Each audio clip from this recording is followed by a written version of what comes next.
Manito, Oche Amane Pe Matsoen, Hey ya, hey ya, ho, Kinanas Comte Nanochi, oh,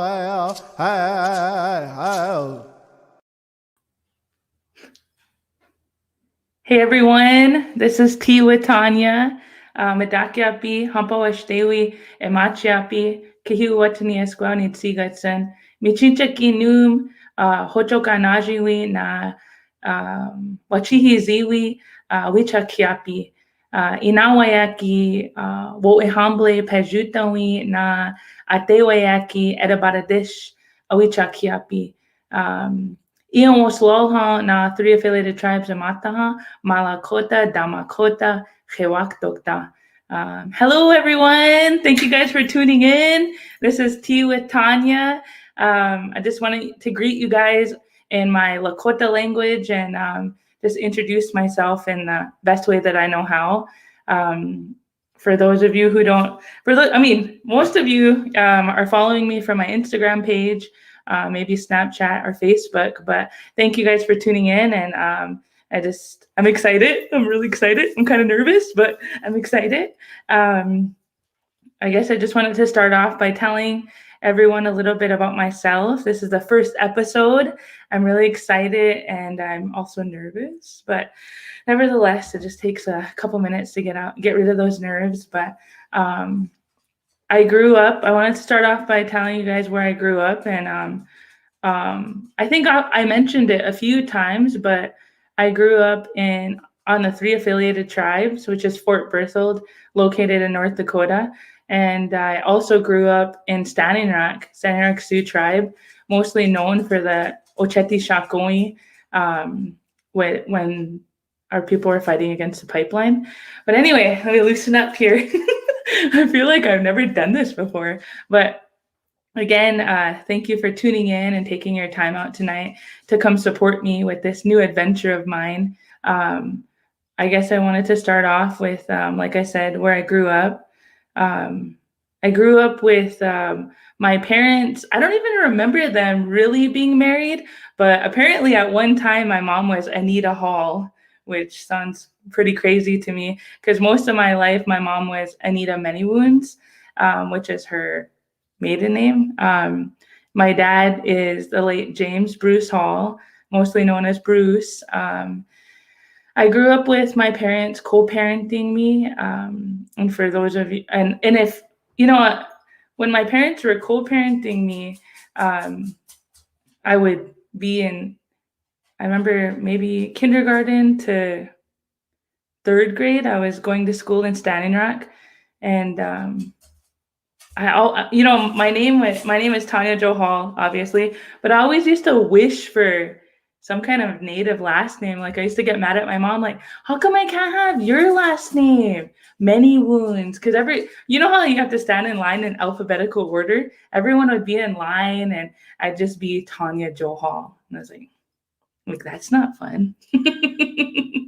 But anyways, I grew up going back and forth. My parents shared me, I guess you could say, or fought over me. I don't know. My mom's telling me some good stories recently, and I was like, what? I don't remember that. But yeah, so I grew up going back and forth from Fort Berthold to both reservations. So I grew up on the res majority of my life. I just moved off res when I was 26. But anyways, let me shake this out a little bit. Let me just kind of tell you guys that I'm wearing my sister Kayla's, she made these earrings here. So I wanted to kind of tell you guys that really quick. And then this is my daughter's necklace, and this was made by somebody in Canada. I can't remember exactly who, but if you're wondering where I've got this, I'll tell you guys after, or shoot me a message and I'll try to figure it out, because I'm trying to support Native artists in all this also. So I'm really excited about this. But to go back to my story really quick, when I was growing up, I was growing up with my parents, and they're both functioning alcoholics. I mean, my dad was a teacher and a coach, and he ended up not doing that, just doing odd end jobs. He was doing that for a little while, and then he ended up, you know how it goes. Like you go to school for one thing, and then you end up doing something else. So I didn't really grow up with my dad being a teacher. I don't remember that far ahead, but I do remember being at school in Standing Rock, and like I said, I wanted a Native last name, and I really had to grow to love my name, like Hall. I was like such a like a non-Native, like a white name. Like I didn't I didn't like it. But and then I'd go back and forth with my dad. I'd go up to the res up there, and it was good. My grandma helped a lot, and all of my different relatives would help my dad. And my dad was a single dad, and my mom was actually she was single too. And so they were sharing me, like I said.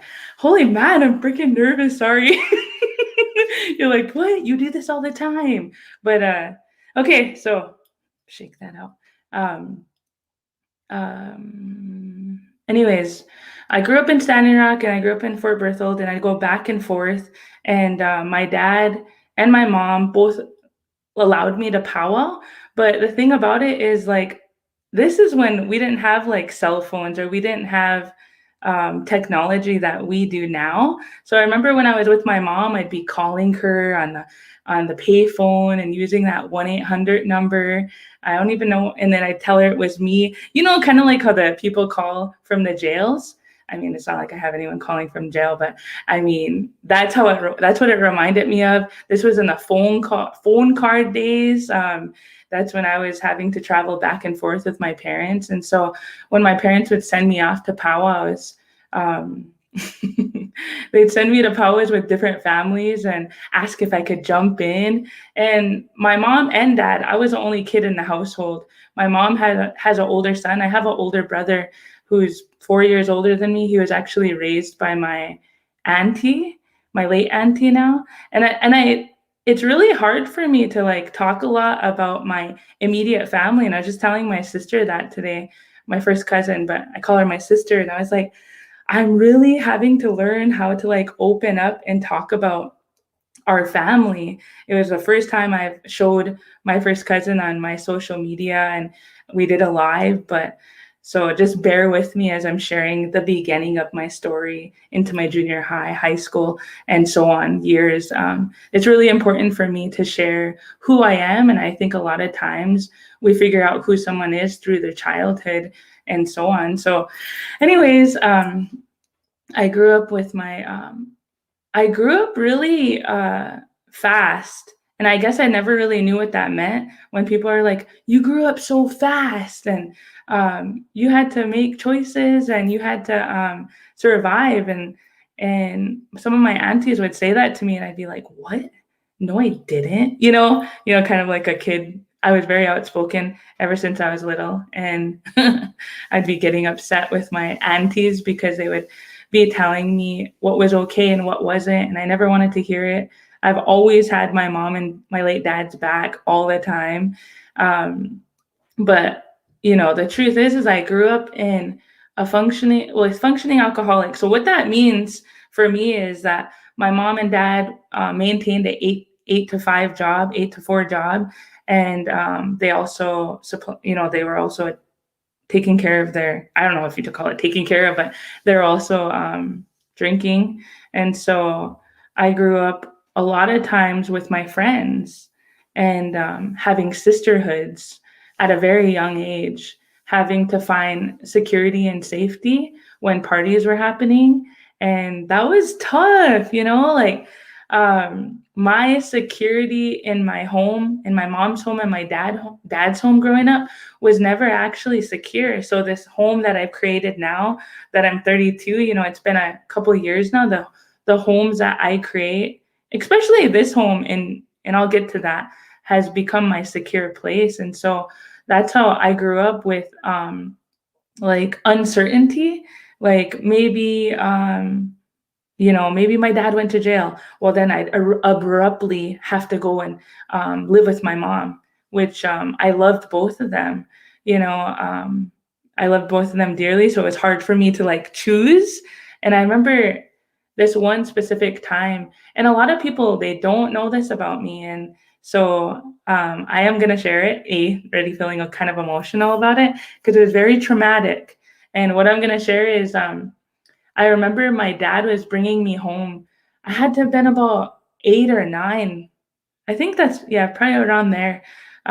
We were leaving Garrison, and I was sleeping in the back seat. My dad was driving. My uncle was in the passenger, and a big truck had its like signal on, and so my dad turned into traffic, and that truck ended up hitting us.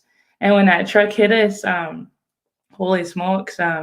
All I remember is waking up on the road. I flew out the back window. I know, it's crazy. I flew out the back window and I was still sleeping, and I woke up on the road, and all I remember is like glass all around me, and just like feeling scared because there were so many people that were crowding me, and I was just like I couldn't feel any pain. I didn't know what happened, and my dad came booking it out. He was like, "Baby, are you okay?" And my dad had like this bump on his head right here, and it was bleeding down his face. And I was like, "Oh my God!" Like in that moment, I was more worried about my dad than myself. Like I was more worried about, is my dad okay? And I tried to get up, and I remember I tried to get up, and I couldn't get up. I was like, oh, and my dad's like, no, no, no, no, no, my girl, just wait there, wait there. And you know how they bring the gurney over and they strap you up? I was so scared. And this is my first time actually I've told some of my closest friends maybe a couple of years ago, only because it came up for me because I hurt my lower back, and so it was a stored memory in my muscles and my back, and so they got me in the gurney, and then they got jeez, yeah, I could just picture it right now. They got me. My dad just came in the ambulance, and my at the time my dad had, oh my gosh, my dad had a collapsed lung, which I didn't know until later, but he was like wearing one of those. I didn't even know. Everything was scary to me though at that age. I was just like, what's happening? I was so scared. And my dad was just reassuring me that everything was going to be okay. And we got to the hospital, and um, I remember them doing like an MRI on my back, and I couldn't even lay flat on my back. It hurt so bad. And so when they're making me lay flat, geez, I was just crying. It was just so hard. And my mom was was my mom there at the time? I don't think, yeah, she was there, but she was just reassuring me that it was going to be okay. And then like that, it snaps to a different memory. And they're wheeling me into my dad's room. He had all these tubes in him. And I was like, are you okay, Dad? And, he was reassuring me that he was okay and I didn't have to worry about him. But they were wheeling me in a wheelchair. And then it snaps to, it was time for us to leave the hospital. And I remember them wheeling me out in a wheelchair. And this is just like the movies, you guys. My mom's car was over to the left. I remember it vividly. And then my dad's car was over to the right. And oh my gosh. And they were both like calling me, like, come on, come with me. Come with me. And I was looking at them, and I felt it in my chest and my stomach, like, oh, if I choose my mom, my dad's gonna be hurt. But if I choose my dad, my mom's gonna be hurt. It was such a huge decision I was having to make, but both of them wanted me to come home with them. And I ended up choosing my mom. And the reason why I chose my mom was because whenever I was sick, she would always really baby me. I mean, I was already babied by both my parents, but my mom would really baby me to the point where she'd make chicken noodle soup. She would put a cold rag over my head. She would just tend to me like And so I was like, I don't know if my dad will tend to me. My dad is a Marine, like it'll be good. Either way, he would have been good for me. But I remember going to my mom's, and I remember looking in the mirror, like looking at myself, and I had like a bunch of scratches like all over my face. And I couldn't really recognize like my face because it was all like cut up. And so I don't remember looking in the mirror too much more, but um when I sat up from the bed, my mom would have to sit me up. She'd have to grab the back of my head and my back and sit me up. And it took me like a month, like of like having somebody had to like hold my arm to help me walk. And every time I was walking, like I would cry because it would hurt so bad. It hurt my back. And the doctors I didn't break my back. I didn't break any bones, which was a miracle, or like someone was watching out for me because I didn't all it was like bruised. I was really badly bruised. And geez, it was crazy to think. I remember like just sitting on the couch, listening to my mom and my grandma and grandpa talk, and just hearing my cousins outside, and just like sitting there and just wishing I could go play outside with them. It was such a traumatic experience, but I had to like go back to that. And and when I went back, and the reason why it came up, I remember it came up, I was weightlifting and I was doing deadlifts and I hurt my lower back.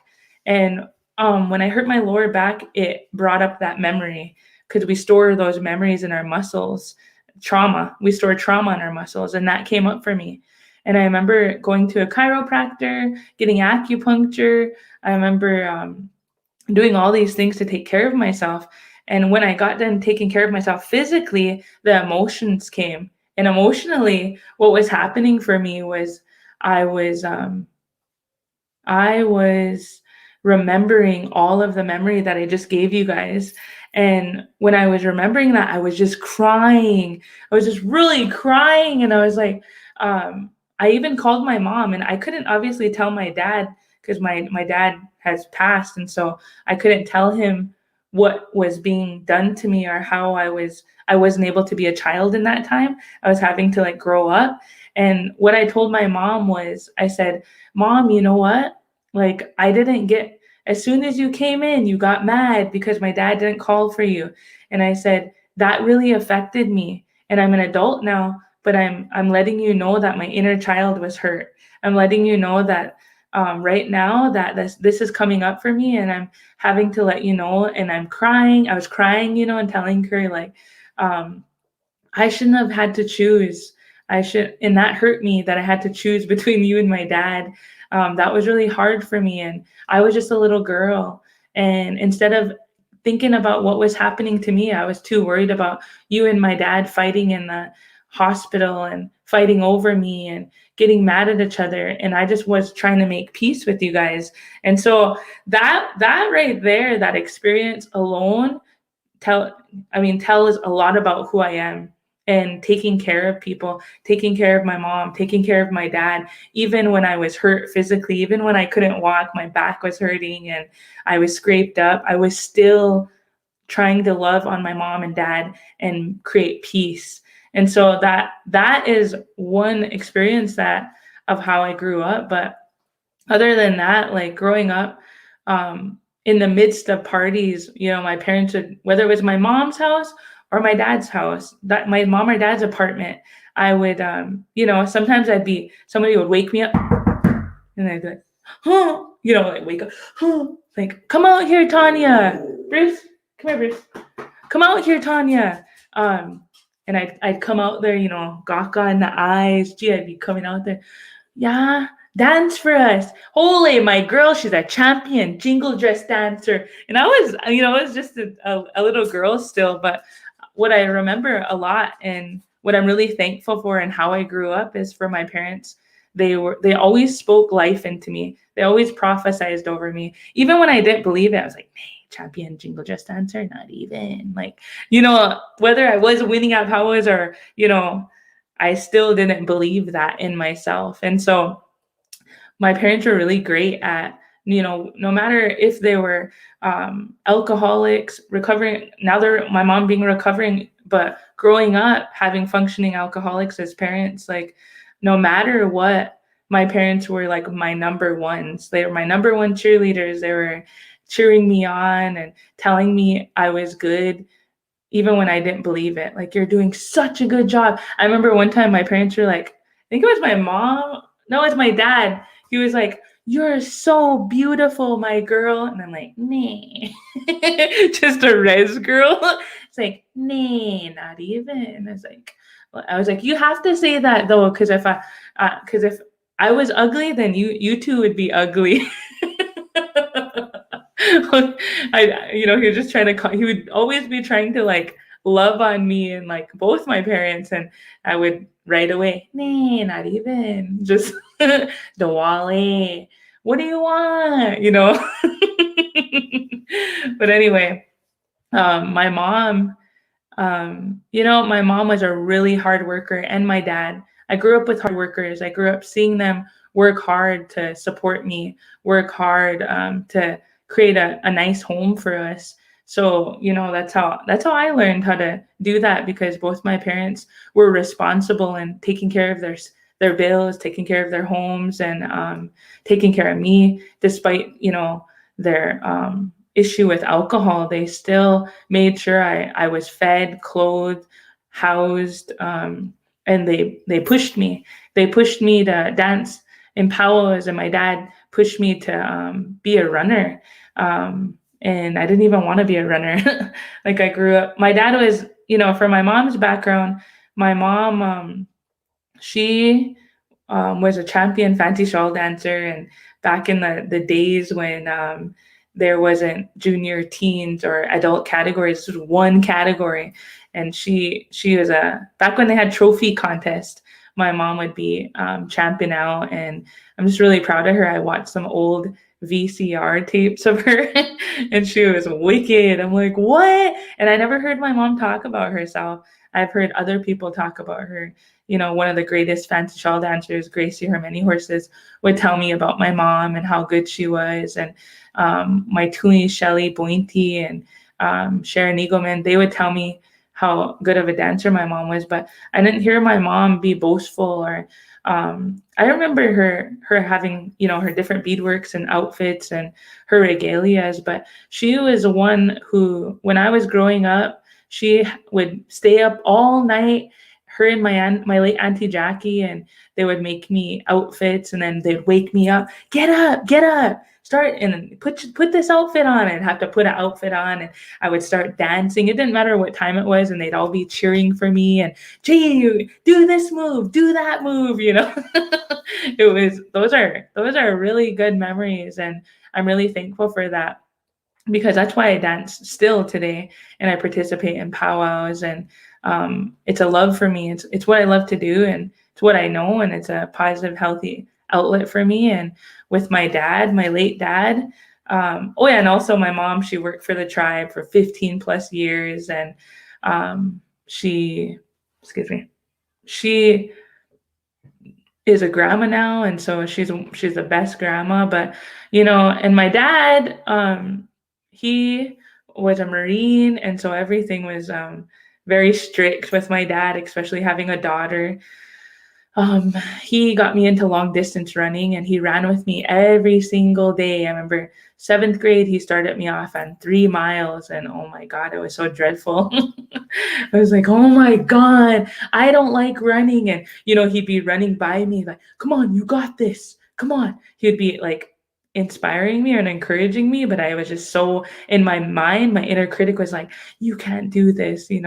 I would be hard on myself. I'd be like, you can't do this. This is too hard. He's expecting too much out of you. You can't do this. And he would be telling me I could do it. And so he was one of the biggest believers and helpers for me with long distance running. I ended up all stating and being a part of a championship team in cross country. And some of the memorable times for me in high school and junior high was working hard, was running twice a day, was putting in miles. And if you know anything about long distance running, it teaches you a lot about life. It teaches you to set your pace. It teaches you how to give a kick at the end. It teaches you mentally how to be strong. And so, that time I cherished with my late dad.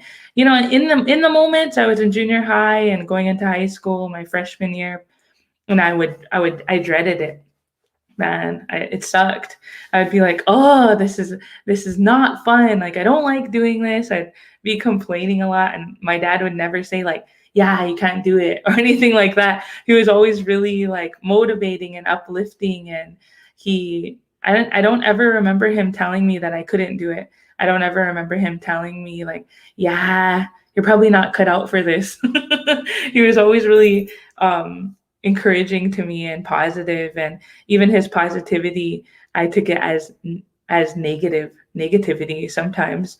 But those are some of the positive times and some of the outlets that kept me going through, being in the midst of those parties, or not getting the best sleep at night, or maybe my mom or dad showing up to parent teacher conferences and being buzzed up or smelling like alcohol. And I remember a specific time being like, I wonder if anyone's going to show up for me for parent teacher conferences.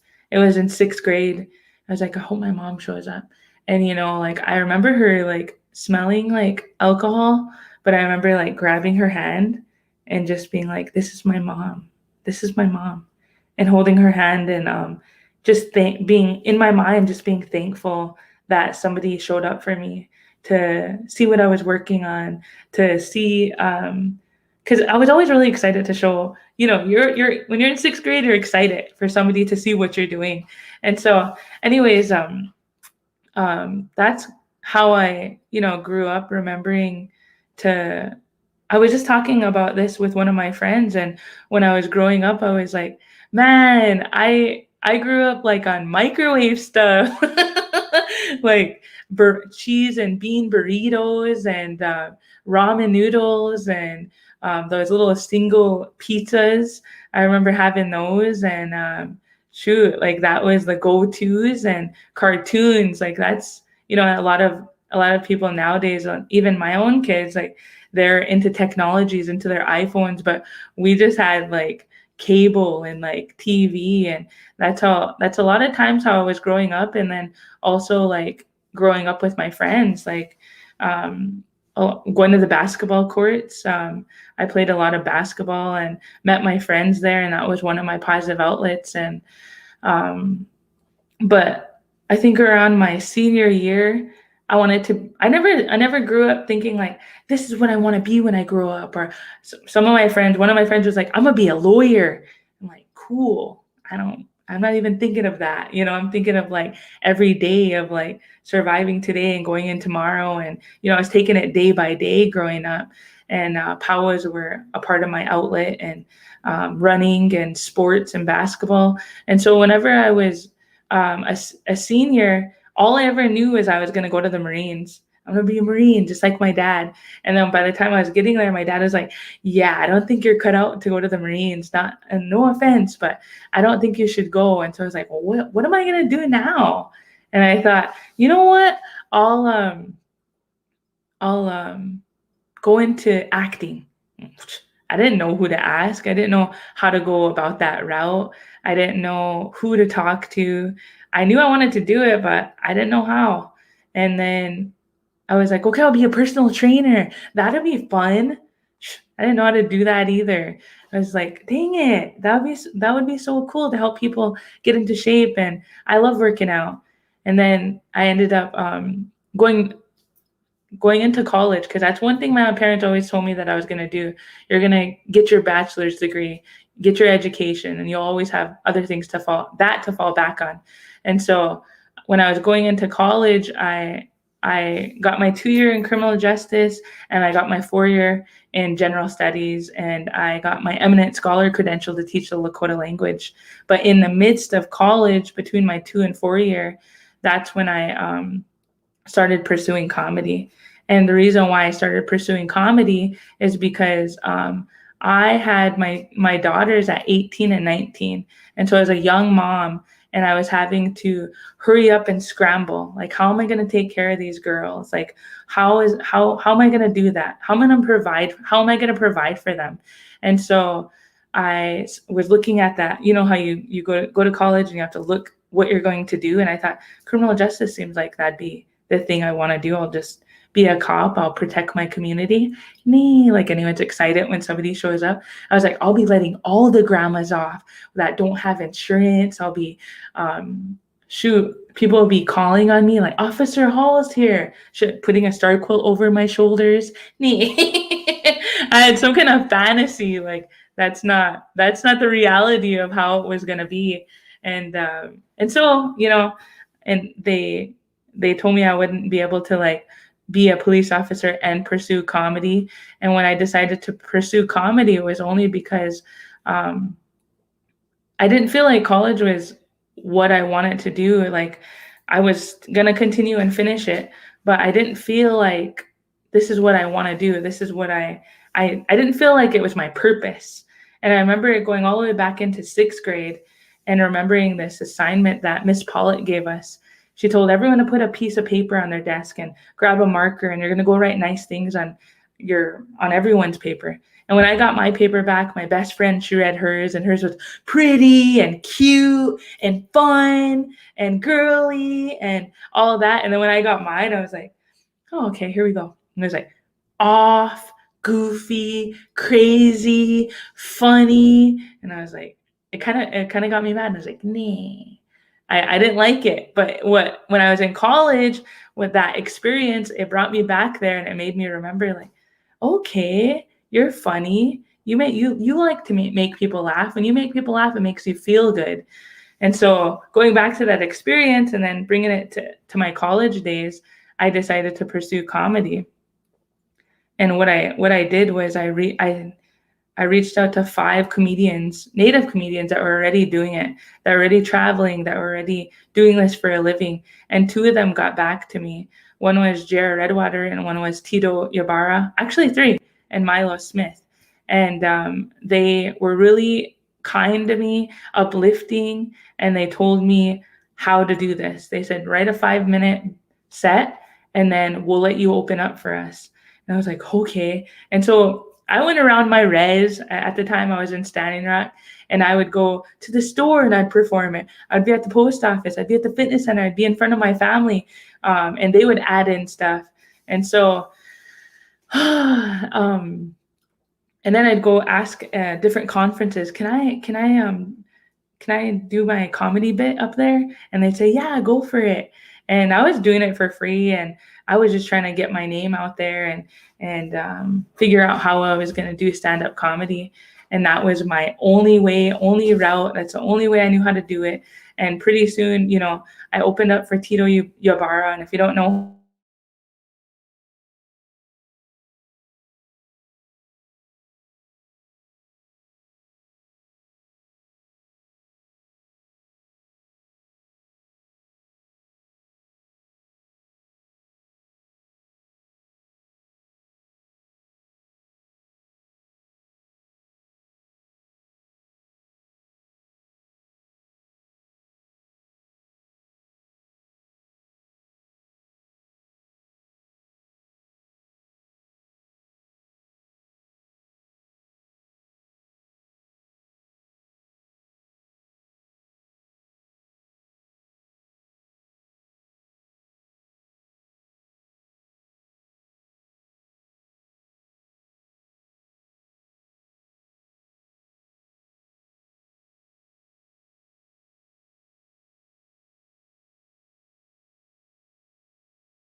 I think I'm back on. My computer died. Great, huh? But anyways, where was I? Okay, so I was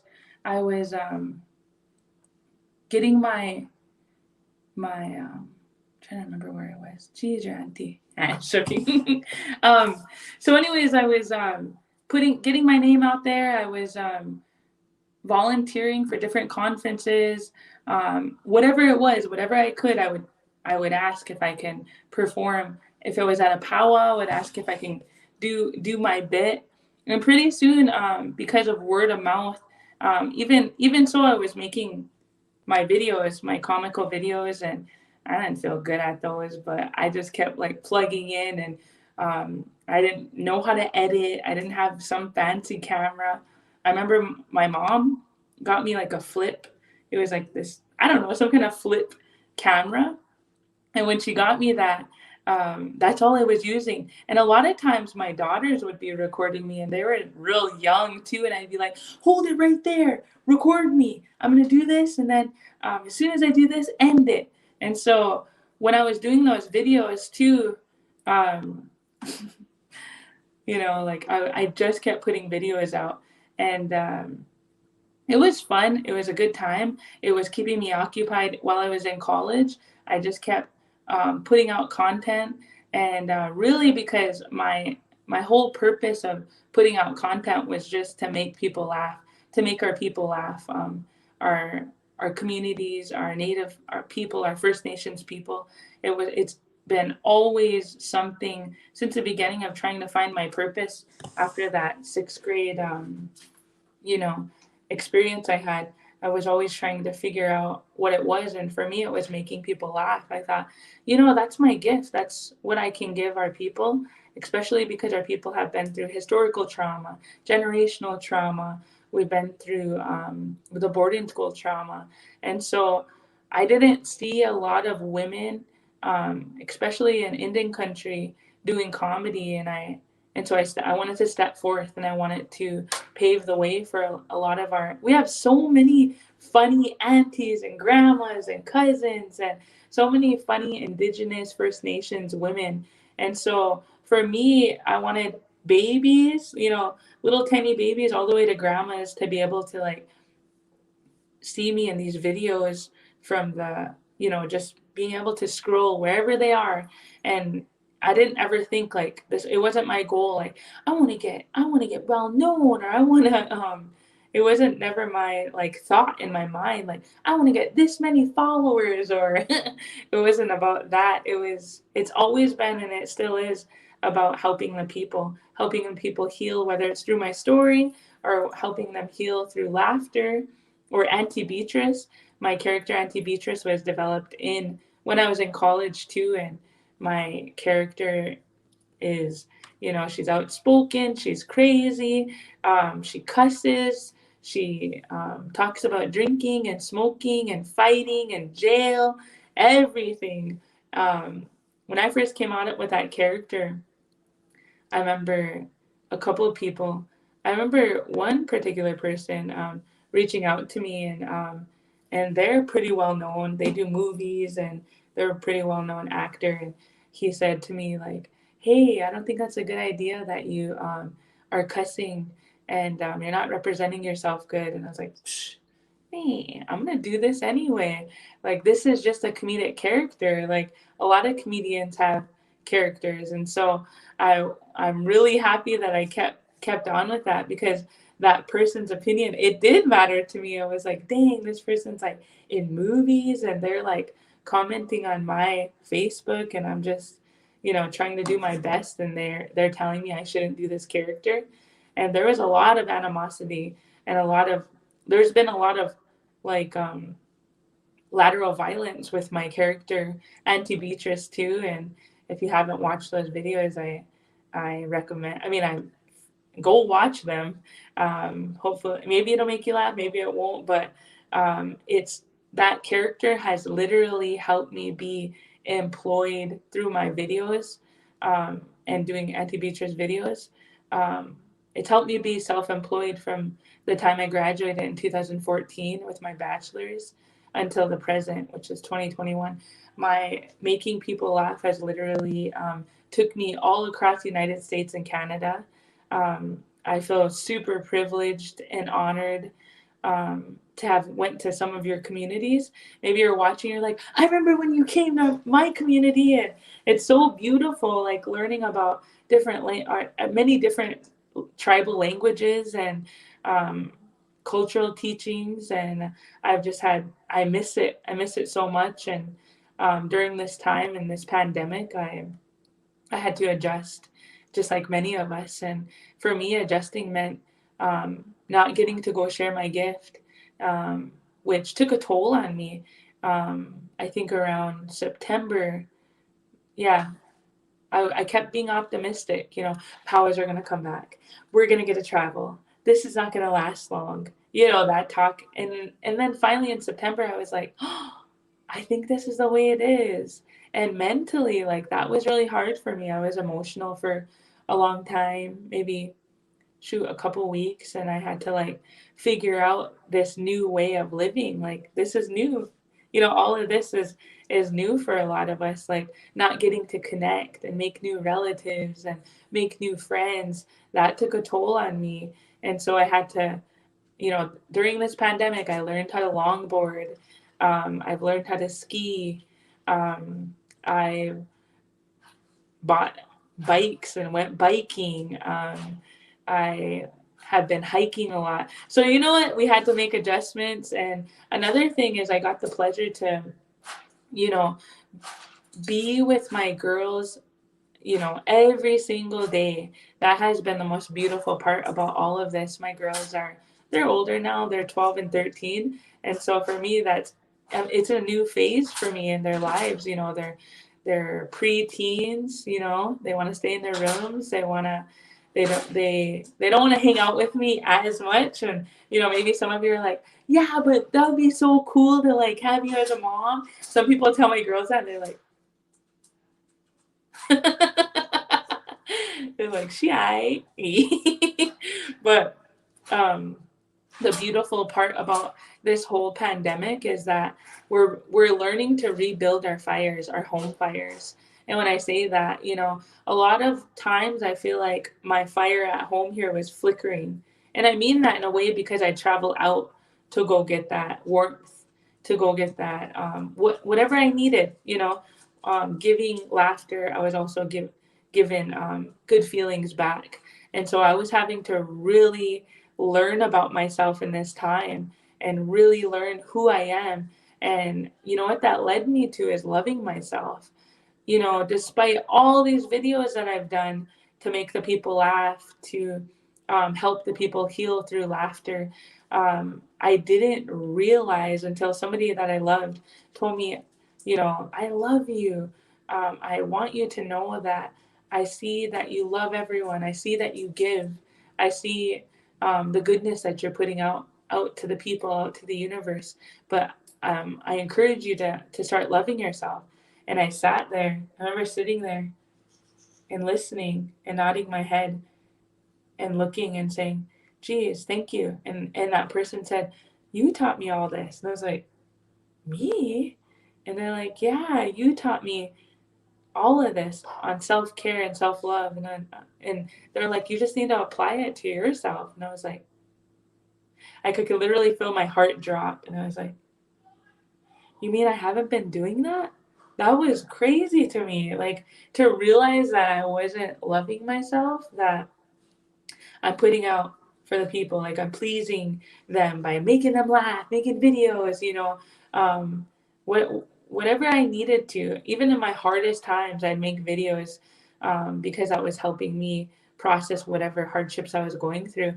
So during this pandemic, it's been a time for me for self-reflection, for really looking into it. I really researched too, like, what does it mean to love yourself? Like, and one of the things for me was affirmations, mirror work.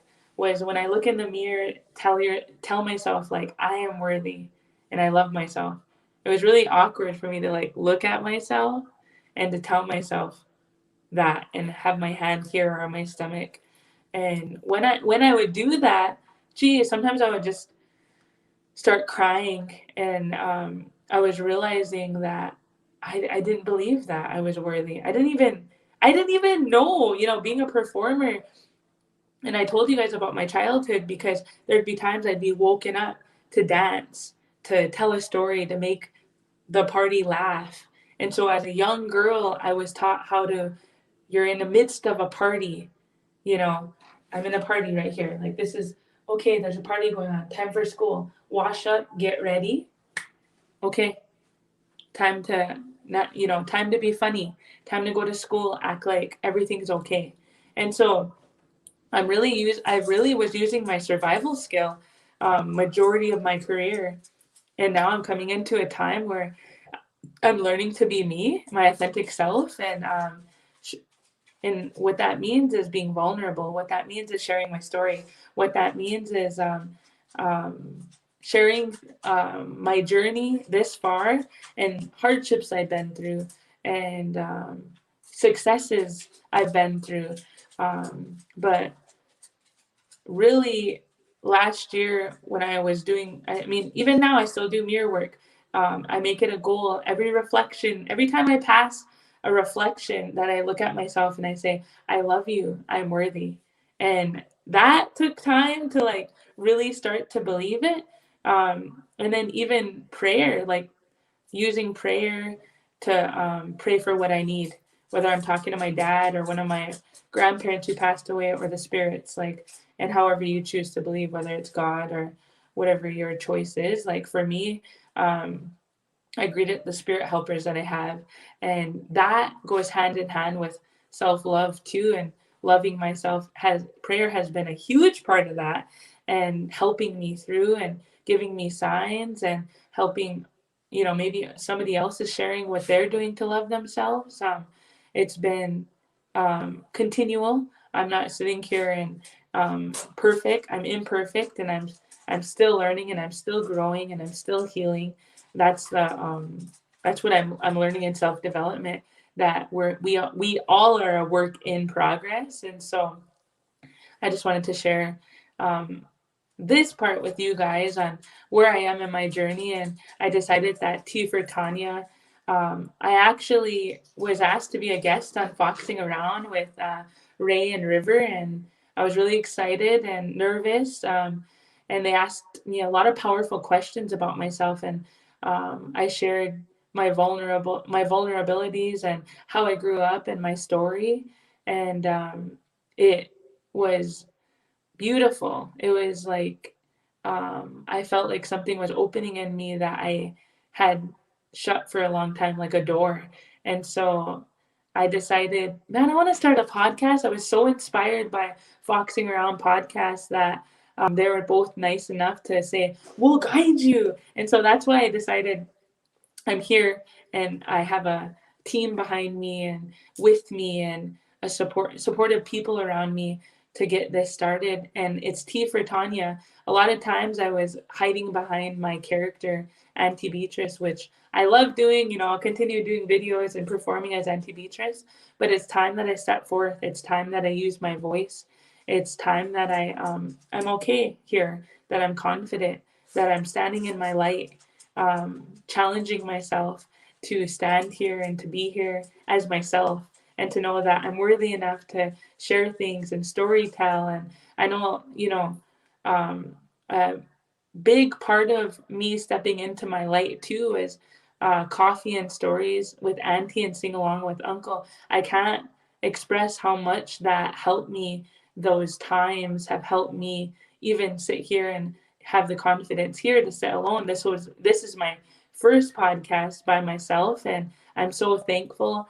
If you look at the top right here, you'll see 7 Stars Media, and I'm really anxious and excited to be a part of other a group of other Indigenous podcasters. And I just want to give a big thanks again to Foxing Around, to Ray and River for just speaking life into me. I've created friendships now where I have we have group conversations, and they uplifted me and spoke and just reminded me that you know what you're doing, and you've been doing this, and you do videos all the time, and For those of you who have been tuned in this whole time, like, I had technical difficulties. My computer died and I had to switch to my phone at the beginning of this podcast. Like, I get nervous. I get scared. I had been anticipating this. I was supposed to do this last Wednesday, but this Wednesday work, I had a loss in my family, and so we had to take care of things, and so this was put on the back burner. But I'm here and I stepped forth in this, and honestly, you guys, like in the beginning of this podcast, I was like, I want to give up. I don't want to do this. But I got more comfortable, and that just shows you even that I'm vulnerable there. That just because I've done videos, just because I do stand up comedy, just because I've done motivational speaking on stage, that doesn't mean that you always have to have it together. That doesn't mean that if something doesn't work out, give up, or if you're uncomfortable, to just stay here and stand in this light, because your light is your light. Like, nobody's going to be able to stand in that the way you do. And so with that, this is my first podcast.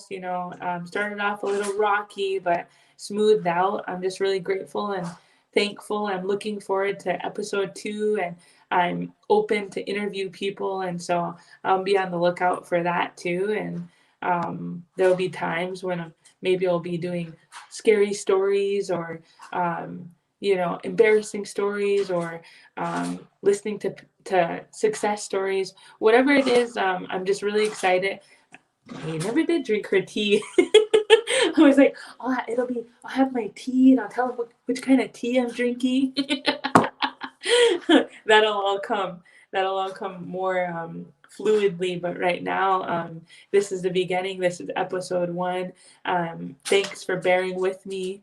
I'm excited and I'm looking forward to everything that unfolds with this, and to new growth and to healing. And so with that, I always like to end with my language.